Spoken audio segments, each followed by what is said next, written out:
ask Joseph what it means to move from glory to glory. See, my friend, in the life of Joseph, the Bible says, number one, he was the favorite child. For his father made him a coat of many colors. Even before, whilst he was born, God had already favored him.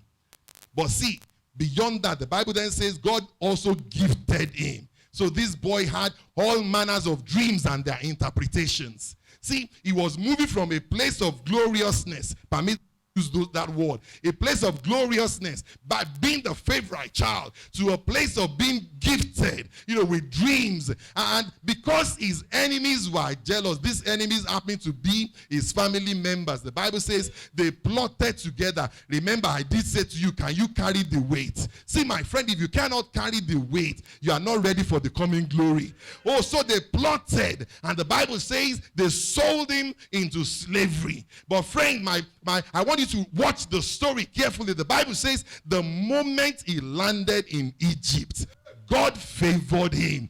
There's someone in the house tonight, in the place where you think you cannot thrive, in the place where you think you cannot make it, the Lord has already made preparation for you. There is someone here tonight. God is sending a parcel from the throne of glory, and it has your name written in capital letter. Because see, my friends, where they think that Joseph, will die, the Bible says he was favored. He moved from a current situation of gloriousness by being favored to the next level of glory by having dreams. And even when they tried to cut him down, the Bible says in Egypt that the Lord favored him. And I don't have time tonight, but the Bible says that in the house of Potiphar, that he became again the favorite servant. If you read it in the verse, it's from Genesis 37 to Genesis 40. The Bible says, even in the house of Potiphar, the Lord prospered Joseph. See, my friend, I began to ask myself, how can you prosper when you are still a servant? But I want you to understand that it doesn't matter the current state you are in right now. The Lord can prosper you in the situation. So even in the house of Potiphar, he was favored. He moved to the next level of glory. And then Potiphar's wife saw this handsome looking, Christian. This boy that is always on point. This boy that speaks, carefully. This boy that looks red like the preacher. This boy that looks tall like the preacher. This boy that walks softly in the sanctuary. Oh, he saw in Joseph, the one in whom God has deposited and spent extra time in making. And the Bible says Potiphar's wife said to himself, I've got to have this man. But Joseph refused. The Bible says, he said, how can I commit this great sin and sin not against you? But it says, how can I commit this great sin and sin against God, my God? And so, even despite the plot of Potiphar's wife, the Bible says, Potiphar in prison. But even in prison, pastor, the Bible says, Joseph moved to the next level of glory. And the warders in the prison favored Joseph. So even in the prison, he prospered. Now, how do you prosper in prison? I want someone to understand that the devil may think he's got you bound right now, that he's got you in chains right now. But even in the midst of your chain, even with the pain of your chain, the Lord can prosper you.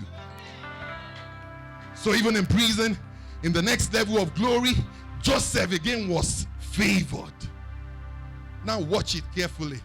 If Joseph cannot carry the weight, he will never get to where God is taking him. Because in Potiphar's house, Joseph thought that he has reached the level that the Lord was taking him. And suddenly the chair was removed from underneath him and he found himself in prison. But even in the prison, God prospered him. Joseph thought, now I am the chief warder. I'm the chief prisoner. Now, this is where God is taking me. There's someone in the house. Your head is already bigger than your body. Because you are in the prison and you are prospering. See, my friend, don't get proud where you are. Because the Lord is not through yet where he's taking you. See, my friend, your pride can stop you from getting to where God is taking you. So at every level of glory, in fact, I tell my members, as the level of glory is increasing, your humility must be increasing. So Joseph prospered even in prison. And then you know the story well, how the crisis happened. Suddenly, in one single day, God moved Joseph to the highest level of glory that he was taken in. And I don't have time tonight, but I want you to understand that it takes just one day for God to change your story.